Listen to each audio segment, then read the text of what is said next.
Bismillahirrahmanirrahim. Assalamualaikum warahmatullahi wabarakatuh. Bismillahirrahmanirrahim. Alhamdulillahi rabbil alamin. Wassalatu wassalamu ala asyrafil mursalin wa ala alihi wa sahbihi wa barik wa sallim.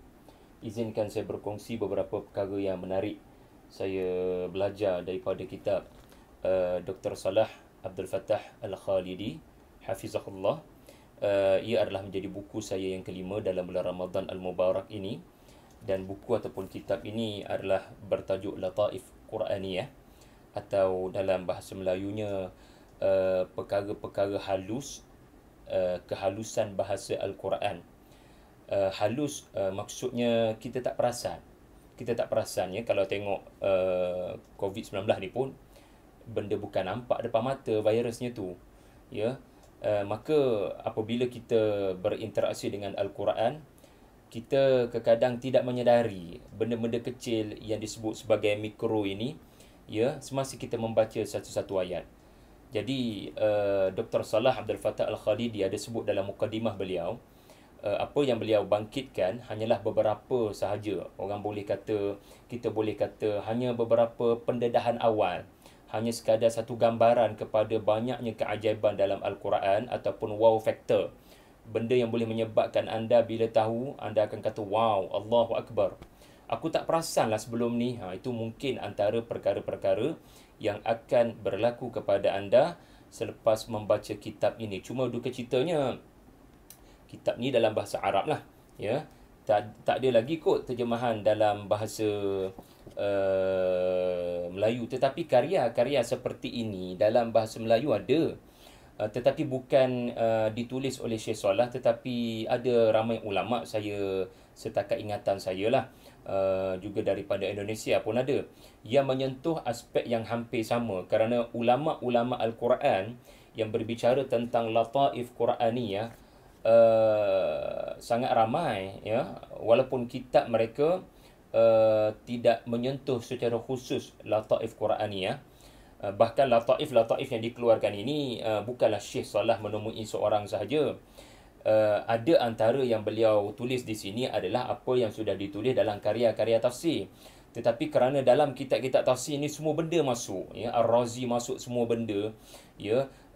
Jadi benda-benda kecil macam tu kita tak perasan, lalu ulama ini keluarkan, dia ambil mikroskop, seolah-olahnya ambil mikroskop, dia zoom kepada kita agar kita nampak.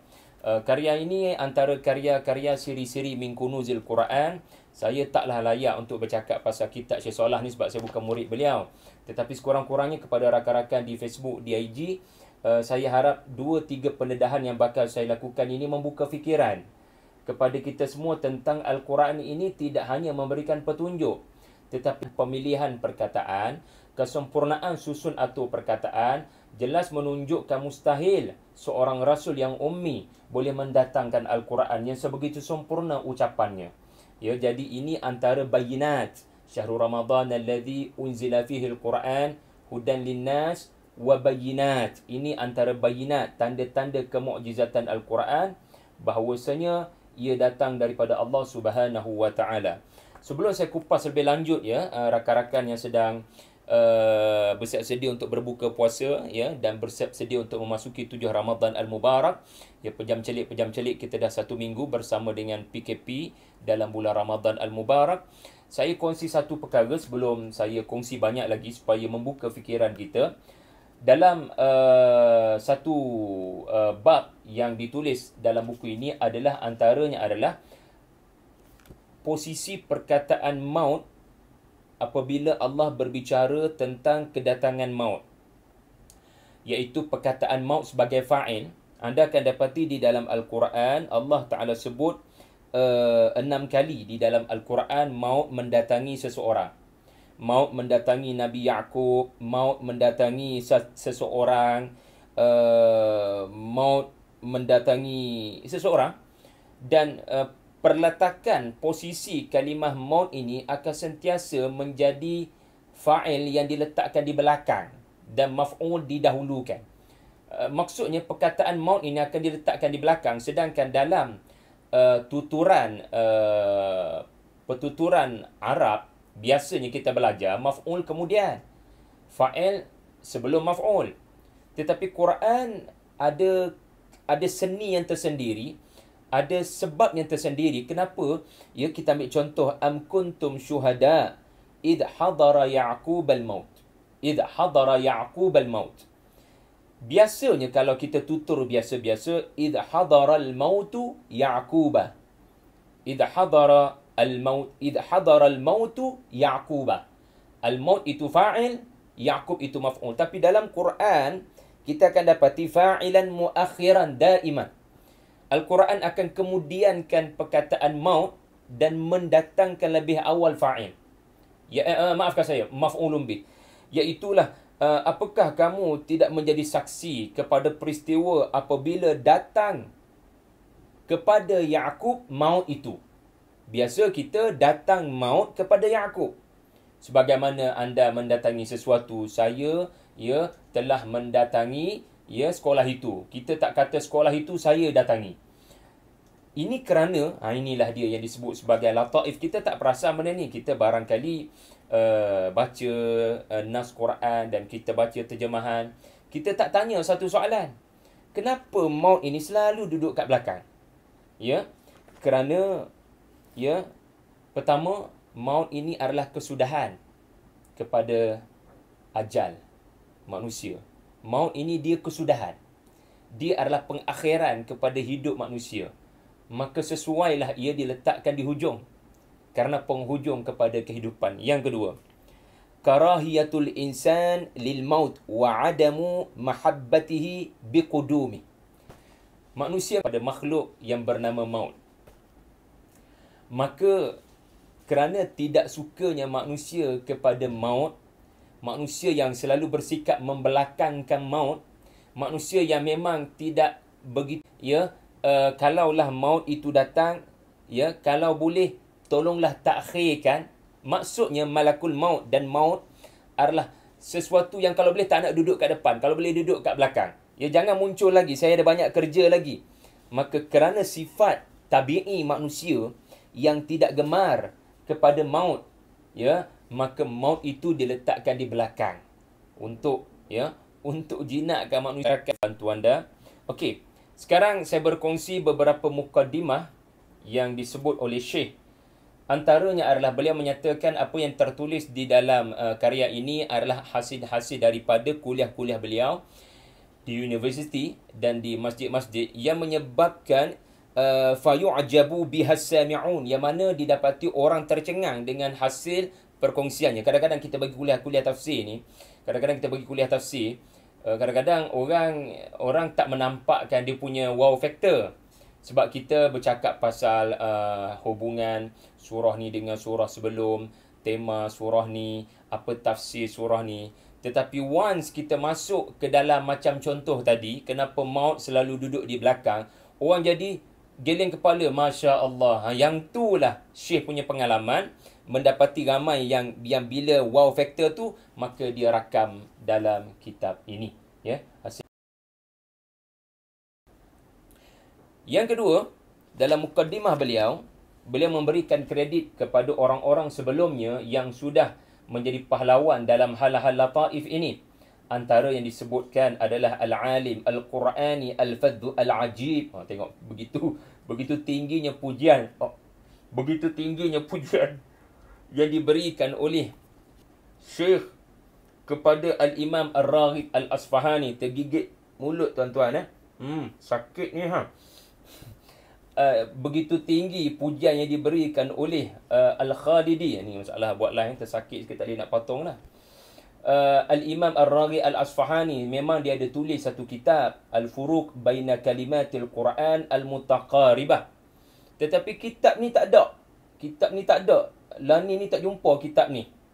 Antara lain juga Al-Imam Al-Hakim At-Tirmidhi yang menulis kitab Al-Furuq fil Lafzi wa man'it taraduf. Perkataan-perkataan yang sama tetapi sebenarnya tak sama.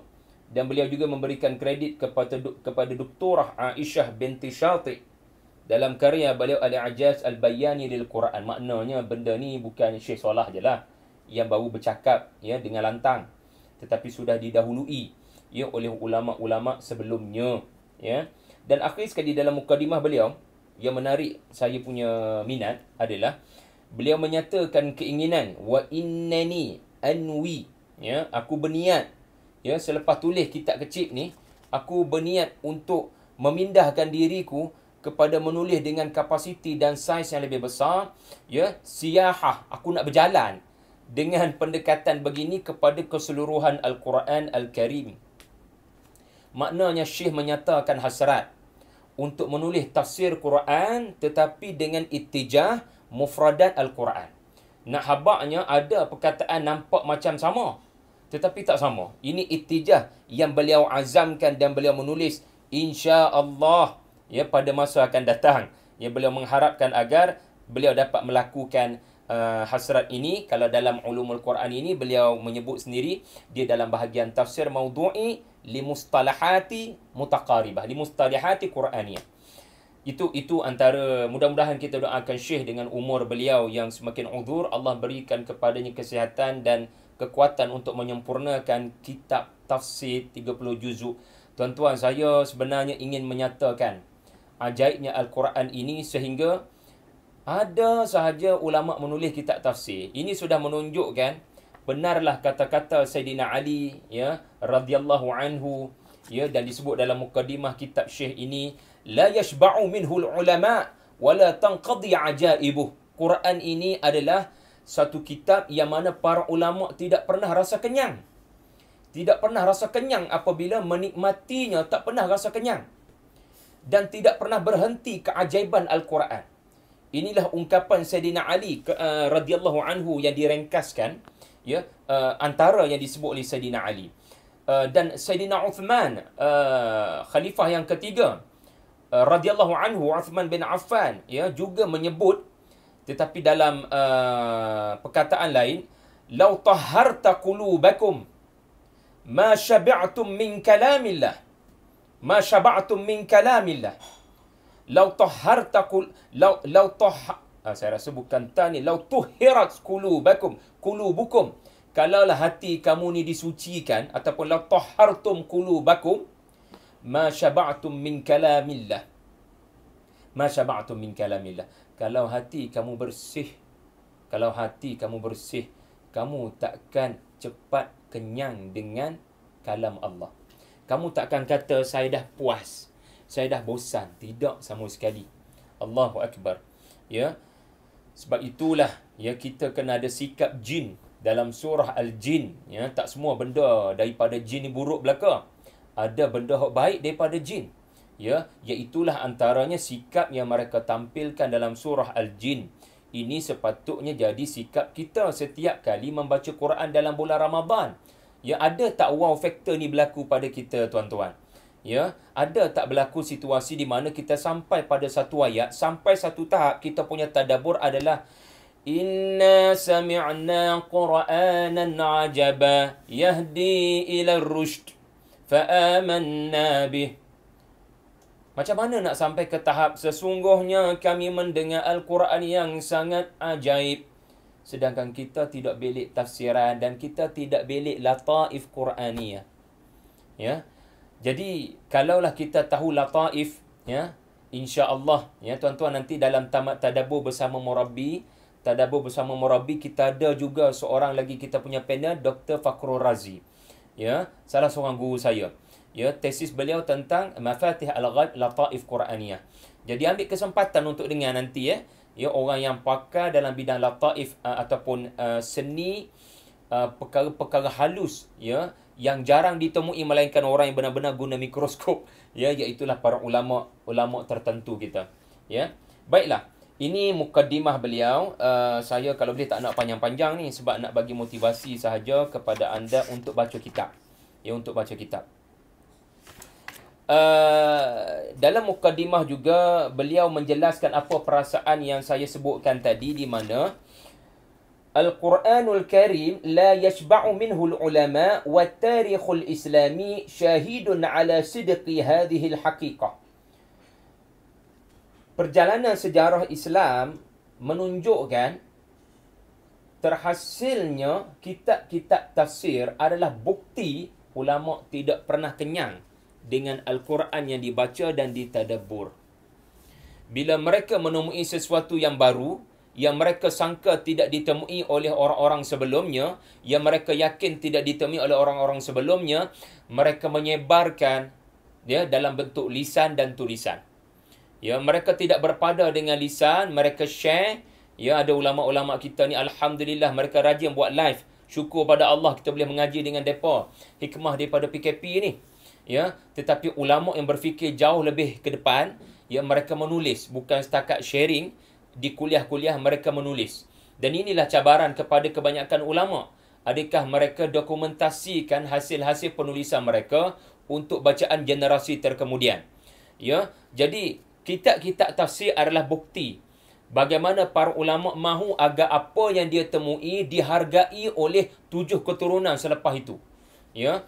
Dan sebab tu menarik di penghujung, di khatimah kitab ini, Syekh menutup kitab yang setebal hampir 200 muka surat ini dengan menghuraikan tafsir wa amma bi ni'mati rabbika fahaddits wa amma bi ni'mati rabbika fahaddits, ya, iaitulah ya, jadilah kamu, pengajaran ayat, jadilah kamu ya apa yang telah dilakukan Rasulullah sallallahu alaihi wasallam.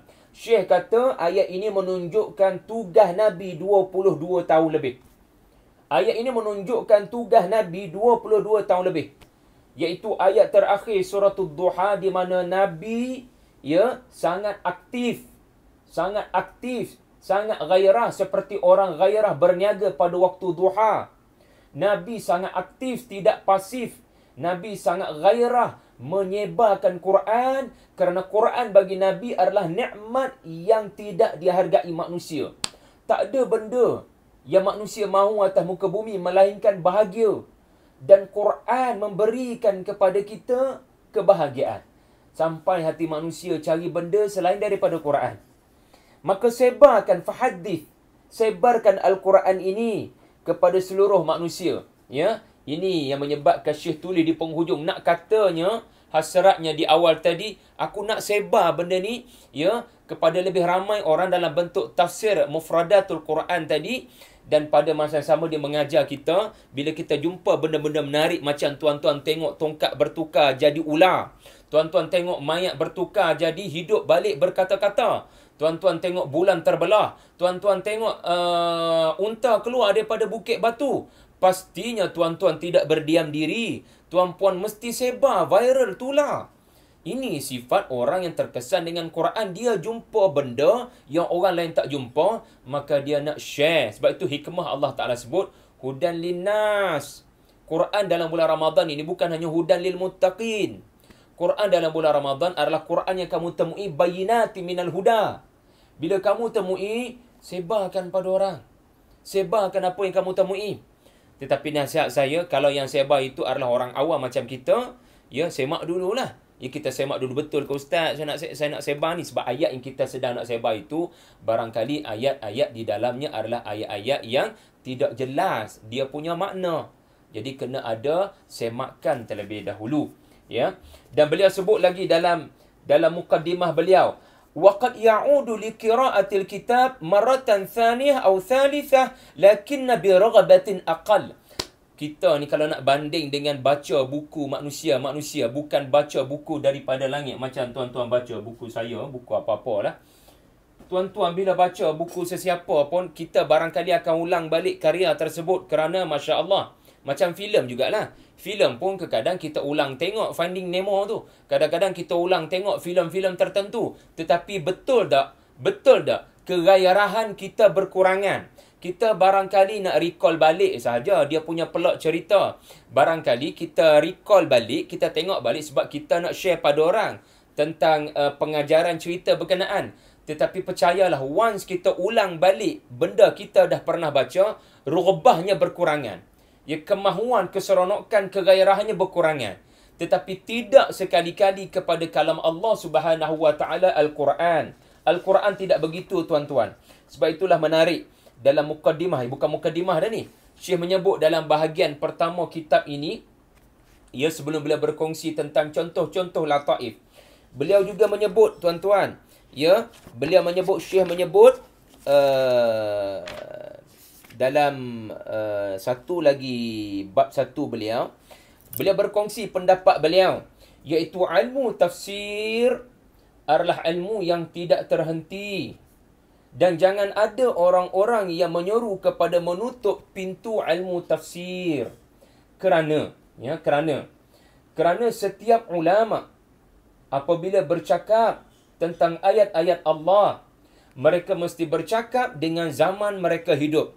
Al-Mufassir Ibnu Zamani, ahli-ahli tafsir, apabila menyampaikan ayat-ayat, dia pasti bukan sekadar berkongsi tafsir bil ma'thur. Dia kena bagi tahu tadabbur, makna pengajaran kepada awam. Maka Syekh kata, la budda min ulama yufassiruna al-Qur'ana bi lughati asrihim wa bi uslubi asrihim wa bi tariqati asrihim. Hendaklah para ulama tafsir agar kuliah-kuliah tafsir tidak dijauhi oleh manusia. Hendaklah dia menggunakan bahasa laras, bahasa zaman dia. Sebab itulah Syekh memberikan pujian. Walaupun kita faham ulama-ulama ini ada kekurangan, beliau memuji antaranya apa yang telah dilakukan oleh Al-Imam Rashid Ridha dalam Al-Manar dan Said Qutb dalam Fi Zilalil Quran, kerana tulisan-tulisan tafsir ini adalah menggambarkan cabaran semasa. Pada masa yang sama beliau memberikan satu persoalan, iaitulah apa yang boleh kita ambil kepada perbincangan-perbincangan menolak Mu'tazilah dalam karya Al-Imam Ar-Razi. Dalam tafsir Ar-Razi ada banyak pengajaran, tetapi kita nak membumikan perbincangan antara Ar-Razi menjawab Mu'tazilah pada pandangan Syekh zaman sekarang, itu bukan cabaran semasa. Barangkali cabaran, tetapi bukan cabaran yang dominan. Jadi beberapa lagi lah beliau telah sebutkan di sini. Antara lainnya adalah, kalau ilmu-ilmu lain, seperti nahwu, saraf, dia dah ada kaedah asas. Kita jangan memandai-mandai pergi tambah. Juga usulul hadis, usulul fiqh, dan bagi saya jugalah usulul tafsir. Ada benda-benda asas. Tetapi tafsir itu sendiri, dia tidak boleh kita rigid. Dia tak boleh kita batas.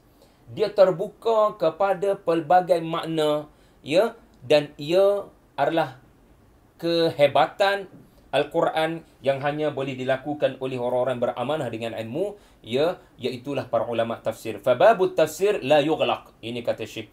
Kemudian saya rasa kita tak banyak masa, saya terus pergi kepada beberapa contoh yang akan mengkagumkan kita. Saya hanya menyebut apa yang Syekh sebut. Saya tidak sempat membuat semakan semula dalam kitab-kitab tafsir. Kok-koklah ulama-ulama tafsir ada menyebut sesuatu yang lebih ajaib daripada apa yang Syekh sebut, ataupun ada ulama yang kritik apa yang Syekh sebut. Wallahu alam. Antara contoh, saya tak pasti kita nak bagi berapa contoh, sebab saya gairah nak berkongsi. Tuan-tuan mungkin ada komitmen lain, tak ada masalah. Kita ambil contoh suratul Fatah ayat 10. Innal ladhina yubayi'unaka innama yubayi'una Allah yadullahi fawqa aydihim. Faman nakatha fa innama yankuthu ala nafsihi wa man awfa bima 'ahada 'alayhi Allah fasayu'tihi ajran 'azima. Tuan-tuan, kalau kita memperjuangkan bahasa Arab dan kita didatangkan Al-Quran yang tak ada baris, kemungkinan besar kita akan baca begini tau. Bila kita tolak ilmu qiraat mutawatirah. وَمَنْ أَوْفَى بِمَا عَاهَدَ عَلَيْهِ اللَّهِ. Kita kasrahkan hak. Tak boleh. Sebab Nabi baca dengan bentuk, Nabi membaca dengan bentuk bukan kasrah. Nabi baca dengan bentuk dhammah. Nabi menjadikan ia hu alaihullah. Sedangkan dalam bahasa Arab, sebab tu Quran dia taksil. Dia mengasas, dia kadang dia break the rule. Dia tidak tunduk kepada kaedah-kaedah manusia. Tetapi Quran turun dalam bahasa Arab, kekadangnya dia mengasaskan satu benda baru yang ada hikmah dan tidak sia-sia. Dan ilmu qiraat antara ilmu penting dalam hal ini. Kalau ikut bahasa Arab, alaihillah. Alaihillah. Ya, sebab majrur, kan? Tetapi dalam hal ini ia telah menjadi rafa'. Alaihullah. Lalu soalan, kenapa jadi begitu? Kenapa jadi begitu? Ya, jawapan mudahnya dah Nabi macam tu. Nabi baca macam tu, hang follow je lah. Tapi tidak boleh kata begitu. Jadi, lataif adalah ilmu yang membahaskan why. Dia bukan sekadar membahaskan what, apa sebutan betul. Tetapi ia membahaskan why. Jadi benda-benda macam ni ijtihad tuan-tuan. Sahabat-sahabat barangkali tidak hurai. Barangkali para tabi'in kita tidak hurai. Maka ia ijtihad berdasarkan kepakaran seseorang ahli tafsir untuk mentafsirkan Al-Quran bil ma'thur dan bil ra'yi. So ini semua dalam bil ra'yi. So bil ra'yi ini kalau kena syurut dan dawabit ia diterima. Ia diterima. Maka Syekh kata didammahkan, dinaikkan di atas, dibaca dengan tanda baris atas. Maafkan saya, didammahkan, diraf'ahkan, dimarfu'kan. Ya, wa alamatu dhammihi ar-raf'ah, wa alamatu dhammihi ya wa alamatu raf'i ad-dhammah ya. Maka dinaikkan ke atas, disebut alaihu. Kerana munasabah dengan ayat ini yang menceritakan tentang ketinggian kedudukan para sahabat yang berbai'ah di Bai'atul Ridwan ya sebelum peristiwa Hudaibiyah ya, peristiwa Hudaibiyah. Faka'anna ar-raf'ata asabat al-ha' fi 'alayhi wa kana ghairul munasib fakana min ghairil munasib an tabqa maksura. لأن الكسرة لا تناسب هذا الجو ولذلك تحولت تلك الكسرة إلى ضمة والضمة مناسبة للرفعة ya disebut hu kerana marfu' ya kerana apa raf'ah kerana ketinggian kedudukan para sahabat yang berbai'ah dan ayat itu pula menyebut tentang mereka menepati janji. So integriti mereka datang daripada kejujuran mereka, hubungan mereka dengan Allah Subhanahu wa taala. Lalu tidak dikasrahkan kerana kasrah ni membawa kita ke bawah. Tetapi dhammah dia membawa kita ke atas, ke raf'ah, kepada ketinggian. Bukan atas, maksud saya kepada ketinggian, raf'ah ya, marfu' ya. Subhanallah. Iaitu contoh yang pertama. Kita barangkali share 5 lah share 5 sambil-sambil tuan-tuan menyediakan roti john tu ya, kita cuba sembang benda ni. Yang kedua ni kita biasa jumpa dalam suratul Kahfi. Ma lam tastati' alaihi sabra, ma lam tastati' alaihi sabra, ayat 78. Ungkapan Nabi Khidir sebelum dijelaskan 3 hentian tadi kenapa terjadi begitu. Tiba-tiba apabila selepas penjelasan, pencerahan takwil daripada Khidir, ya, maka Khidir alaihi salam berdasarkan uslub Al-Quran tidak lagi menyebut ta, tastati' telah bertukar menjadi tasti' di mana huruf ta telah dihilangkan. Suratul Kahfi ayat 82. Maka ilmu lataif mengajar kita kenapa jadi begitu? Kenapa bacaan diringankan dengan hadaf? Padahal tadi kita dibebankan dengan huruf ta. Sekarang diringankan dengan dibuang penumpang yang bernama ta. Lalu ringanlah sebutan itu tasti' dan bukan lagi tastati'. Kerana menggambarkan keringanan beban yang dipikul oleh Musa selepas mendengar penjelasan daripada Nabi Khidir. Tanpa penjelasan daripada Nabi Khidir, ia adalah beban, emosi, kerana aku tak diterima apa yang dia buat. Subhanallah. Kehilangan huruf ta, Allah Ta'ala hazafkan huruf ta, ada siyak, ada objektif. Rabbana ma khalaqta hadha batila. Semua ni ada tujuan agar sampai maksud ayat berkenaan pada menggambarkan Musa sudah tenang, puas hati, dah tak ada beban kepada apa yang beliau alami di 3 hentian. Juga dalam suratul Kahfi di mana berlakunya hazaf huruf ta kepada kisah Nabi kepada kisah Zulkarnain dengan Ya'juj dan Ma'juj. Tuan-tuan perhatikan ya, famasta'u an yadhharuhu wa mastata'u lahu naqba. Ya, mereka yakni Ya'juj dan Ma'juj takkan mampu untuk menaiki, memintasi, melompat, melompat. Dan mereka juga dengan tembok ini, mereka takkan boleh buat naqbah, takkan boleh buat lubang. Memang tak boleh. Hasil binaan saya, Zulkarnain kata, akan menyebabkan tak ada Ya'juj Ma'juj boleh lompat kerana ketinggian tembok ini, dan tak ada yang boleh tembus kerana kekukuhan tembok ini. Yang menariknya, ketika menceritakan tentang ketinggian, Allah Ta'ala menghadafkan huruf ta pada istata'u. Tetapi ketika menjelaskan tentang gagalnya Ya'juj untuk menembusi kerana kukuhnya tembok, dikekalkan huruf ta.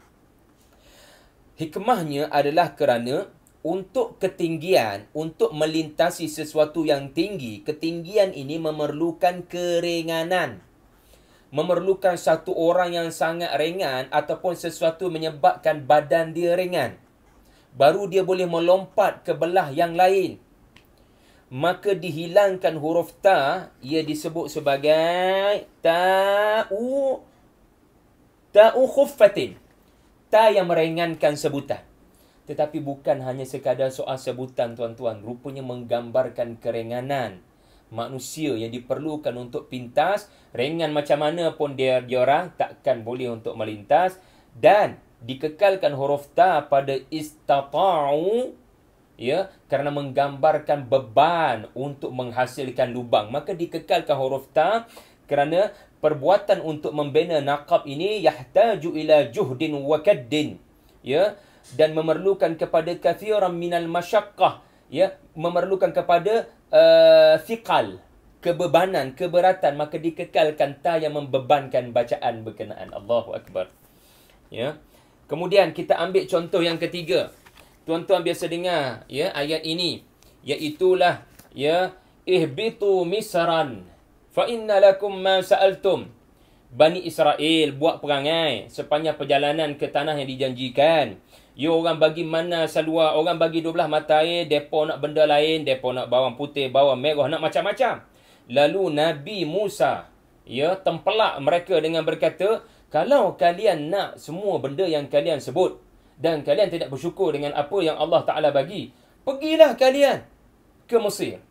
Ya, kita barangkali memahami ihbitu misran.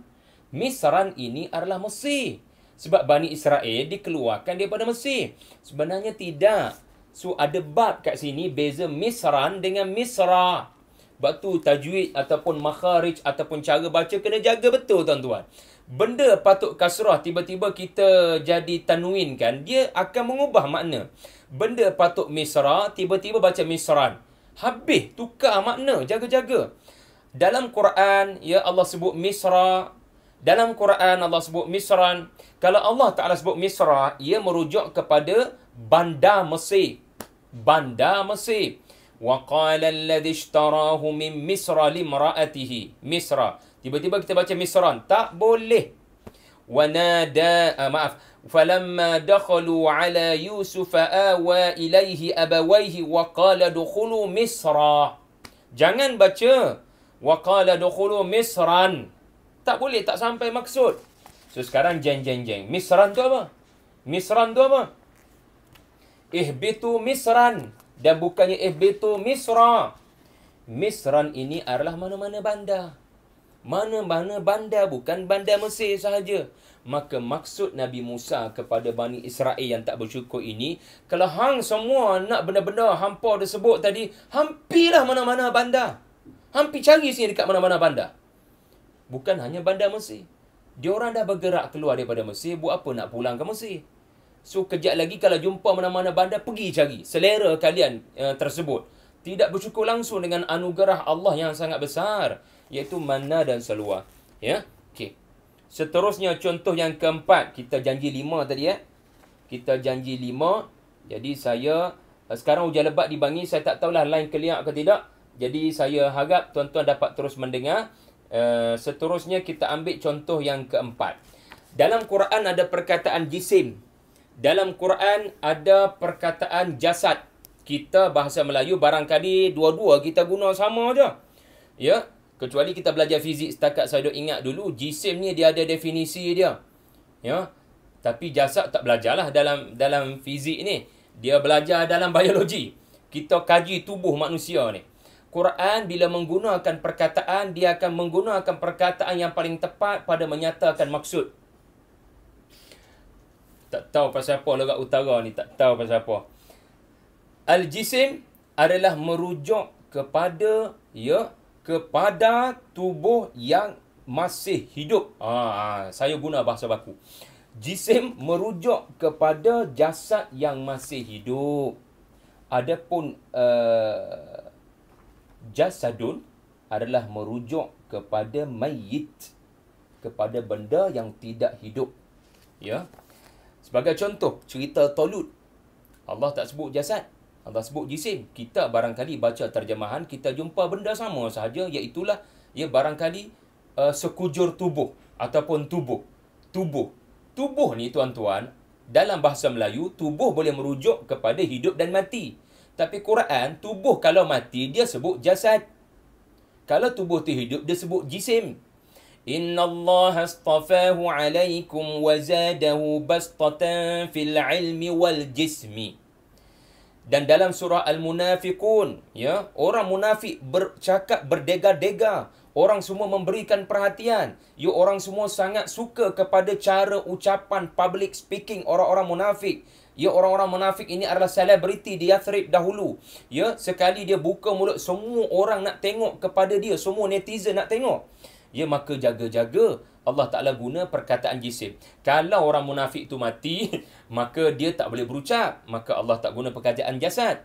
Wa idza ra'aitahum tu'jibuka ajsamuhum. Sebab Allah berbicara tentang orang yang ahya, orang yang hidup. Tetapi kalau Allah Ta'ala guna perkataan jasad, which is 4 kali dalam Quran, ia merujuk kepada benda mati. Allah menegaskan benda tu mati, tidak ada hidup. Antara tempat Allah Ta'ala sebut mati adalah kisah Nabi Sulaiman yang popular itu, walaqad fatanna Sulaimana wa alqaina ala kursiyyihi jasadan. So jasad di atas arash Nabi Sulaiman bukan syaitan yang kita kalau tengok Israiliyat adalah cerita syaitan. Duduk atas arash, pegang cincin Nabi Sulaiman, the Lord of the Ring. So tidak bertepatan dengan keterangan Quran, kita tolak. Yang mana Quran tak kata setuju, yang Quran tak kata tak setuju, kita diam diri, kita kata Allahu a'lam. Kita tidak dusta, kita tidak membenarkan. Tetapi yang mana bertentangan, kita tolak Israiliyat. Antaranya adalah bila mereka kata syaitan ambil alih, kudetakan kerajaan Nabi Sulaiman. Tidak, kerana Quran guna istilah jasadan. Jasadan adalah merujuk kepada tubuh yang mati. Lalu sebab itulah para ulama mendatangkan hadis Sahih Bukhari, iaitu cerita tentang anak baginda yang telah mati diletakkan di atas arash, kerana baginda ada kaitan dengan kisah baginda mahu bersama dengan 70 mar'ah, dengan 70 orang isteri untuk melahirkan mujahid fi sabilillah, tetapi baginda terlupa menyebut insya-Allah, wallahu alam.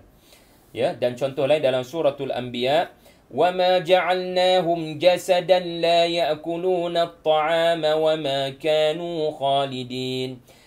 Para nabi tidak dijadikan Allah jasad mereka bila mati, wa ma ja'alnahum jasadan, kami tidak jadikan para anbiya ni jasad yang mati, yang tidak makan dan boleh kekal.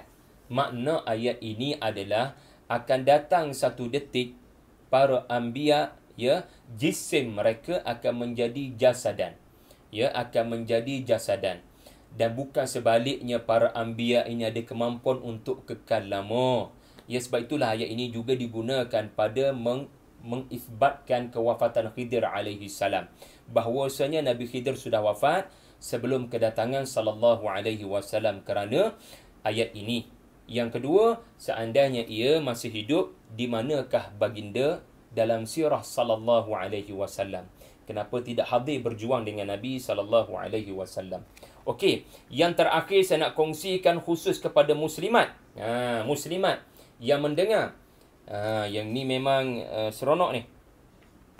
Ada 2 ayat. So harap semua bersabar. Cerita Maryam dalam surah At-Tahrim, Allah Ta'ala memuji Maryam alaihassalam dan Allah Ta'ala menyebut wa kanat minal qanitin. Wa kanat minal qanitin.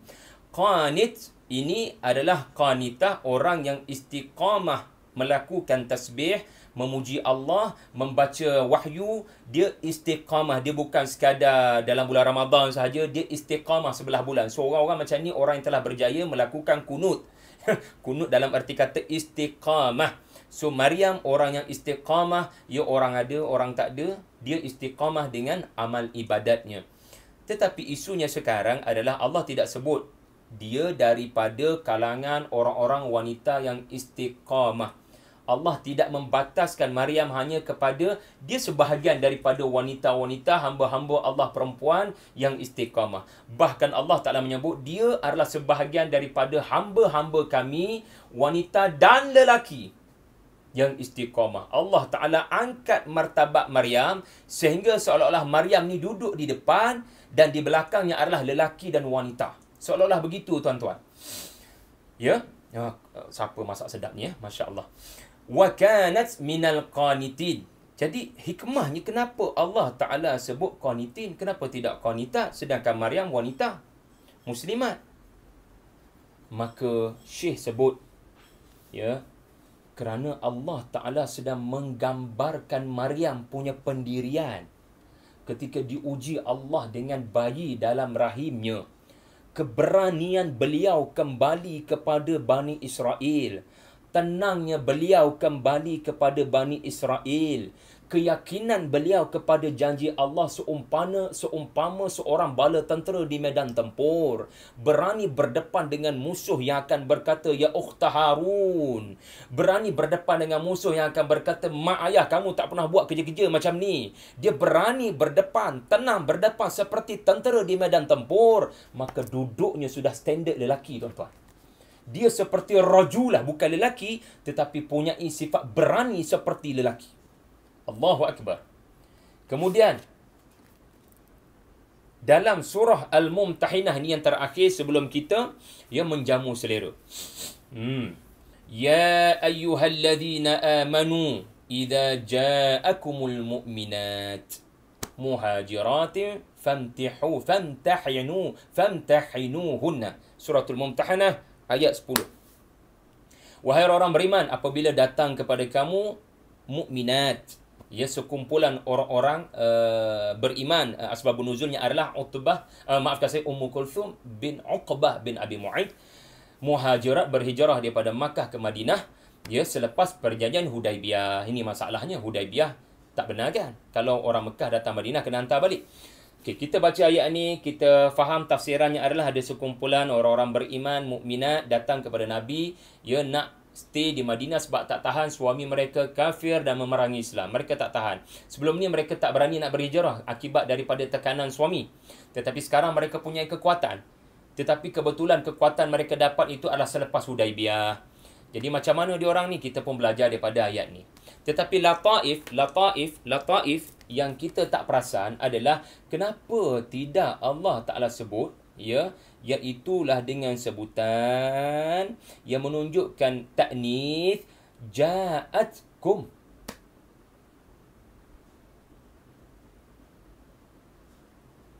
Ya, kejap saya tengok mana yang Syekh sebut. Ya, ja'atkum.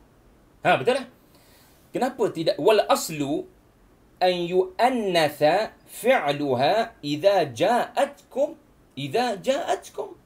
Tetapi Al-Quran menuturkan ja'akum. Ja'akum. Pertama, Syekh membawa dari sudut penjelasan nahwu. Dia dibolehkan dan ada dia punya reason. Yang menariknya, ini lataifnya, adalah pada menunjukkan kualiti berani macam Maryam tadi. Berani macam Maryam tadi.